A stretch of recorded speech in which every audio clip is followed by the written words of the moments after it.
In the quiet places where the soul trembles and the heart wonders if God still sees, there comes a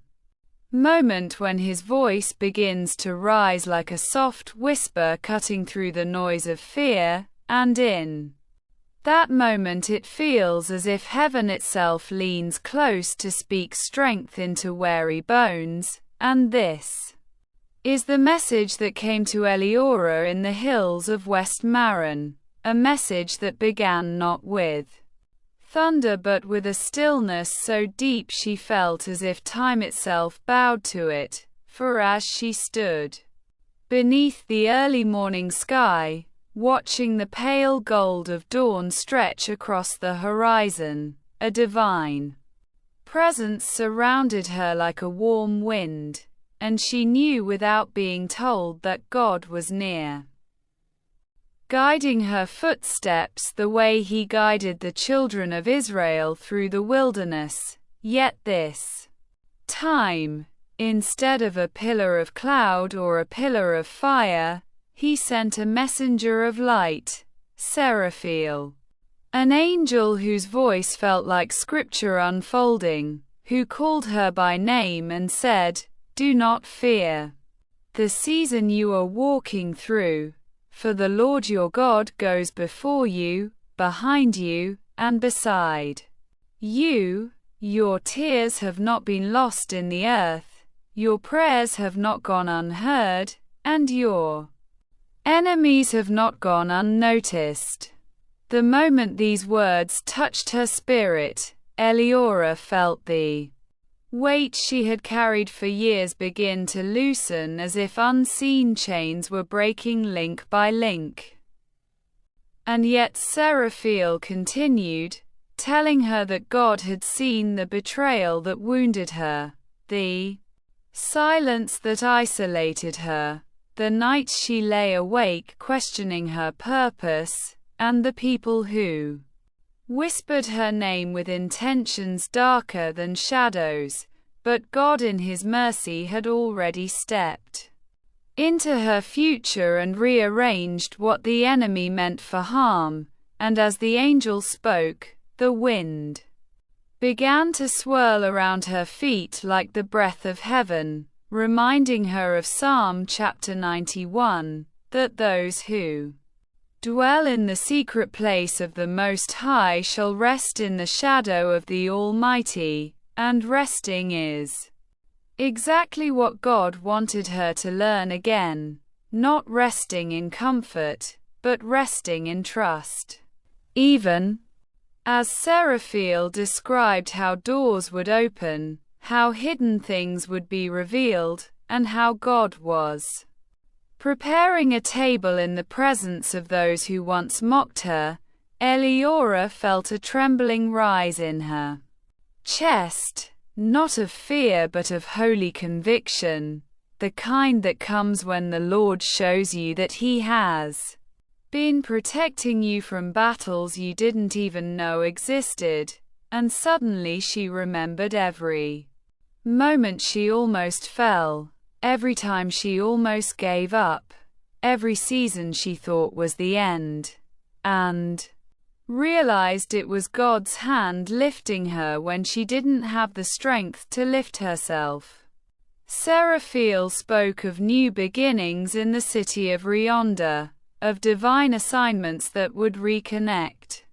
her with people chosen by God, of blessings that would not come through struggle but through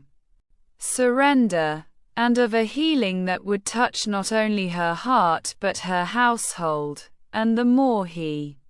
spoke, the brighter the light around him became until it felt like the entire sky was glowing with God's promises. But the angel also warned her gently, saying, "Be careful of those who smile while hiding motives, for the Lord is revealing hearts in this season. Not everyone who approaches you is sent by heaven, but God will give you discernment sharper than the sword of Gideon, and wisdom deeper than Solomon's." And though his words carried weight, They did not frighten her, because even in the warning she sensed the love of a father who protects his children, a father who never abandons, a father who watches every step. And then came the most powerful revelation of all. Seraphil told her that God was rewriting her story, not from the beginning but from the very pages where her heart broke, turning her wounds into wells of strength, turning her delays into divine preparation, turning her loneliness into the soil where destiny would grow. And as the angel spoke these things, tears rolled down her face, not from sadness but from the overwhelming realization that God had been faithful even in silence. The sky brightened further as the angel declared that new peace would settle over her life like the calm Jesus brought when he said, "Peace, be still." And the storms obeyed him, and Eleonora felt a stillness flood her, the kind that anchors the soul, the kind that shows you God is not done with you, the kind that reminds you that no valley is too deep, no night too dark, no battle too fierce when the Lord walks beside you. But Seraphil wasn't finished, for he explained that her blessings would not come quietly, that God was lifting her in ways that would cause others to wonder how she rose so fast, and it would not be her strength but God's favor that did it, and those who once dismissed her would witness the goodness of the Lord displayed in her life like sunlight breaking through storm clouds. And as the angel prepared to depart, the wind settled, the light softened, and his final words echoed through her spirit like a holy vow, "Walk with courage, Eleonora, for the Lord has gone ahead of you. No weapon formed against you will prosper, no voice raised against you will stand, and no plan rooted in darkness will prevail. For God himself is your defender, your guide, and your unshakable